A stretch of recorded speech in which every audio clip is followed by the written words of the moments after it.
Alright, so in the last video we talked about the foundation of an SQO and how it works.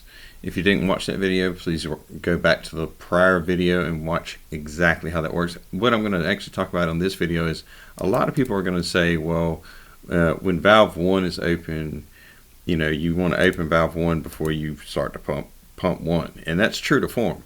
So what I've done is I've changed the code a little bit so that valve 1 opens, then the pump cuts on this next step, and then it runs for 30 seconds, and then it will continue on to step 3. So in step 1, it cuts the valve on. Step 2, then it will cut the pump on, and in step 3, once it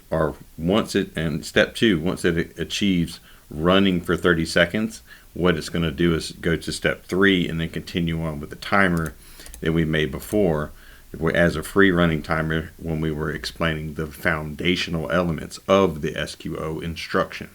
Now again, this is not a complex scenario. When it comes down to an SQO, it basically rolls down to what is in your state array. In my focus, that's the tag name. What is in your array for the SQO? And the mask, again, the state mask, or the mask if you would, is if you want to mask anything. In this case, I'm not masking anything.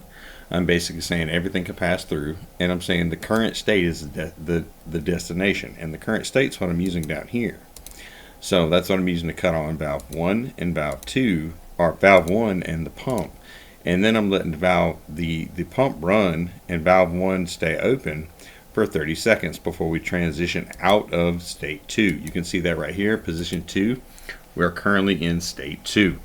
Now once that 30 seconds elapses, this done bit will come on, it will one shot over, and then it will transition just like it just did to state 3. So I wanted to make that really simple and clear because, again, I just basically threw in some logic right there just to kind of show you exactly the foundational elements and how it works. But again, I know a lot of people are going to say, well, if you're going to cut on valve 1 and then you're going to cut on the pump 1, they really need to be, valve 1 needs to stay on. Well, that's true to form. So I went ahead and just did that real quick. The prior video was about 20 minutes long explaining the foundational elements of the SQO, so I really didn't want to make that a longer video than what it was. But when it comes down to it, this using an SQO for a state machine is very much a functional thing. You just have to know what's in your array. Okay, so when you go down to your array, you just need to know what's in your array. That's all. And you can use whatever bits you want to in your arrays.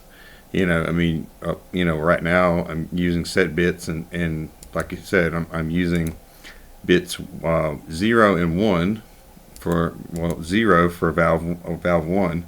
I'm using state 1 for the pump, and then we're keeping it running. Keeping it running again, and that's all. You can come up here and control that differently. I'm basically blocking it by saying these, if both of those are on and the timer's running. Now I probably don't need to have the timer running, but I do have the timer running up here, so it will block it. So therefore, it won't transition. But basically, I'm just blocking these two rungs from happening until this actually transpires. And that's just a safety precaution or whatever I'm doing. So that's just the functionality. You could do it several different ways.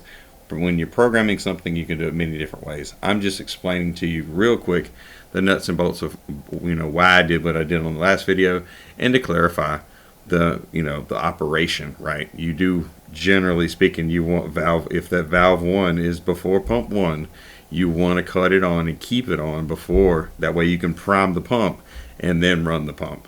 So with that said, hopefully you learned a lot from that video. See you guys on the next one.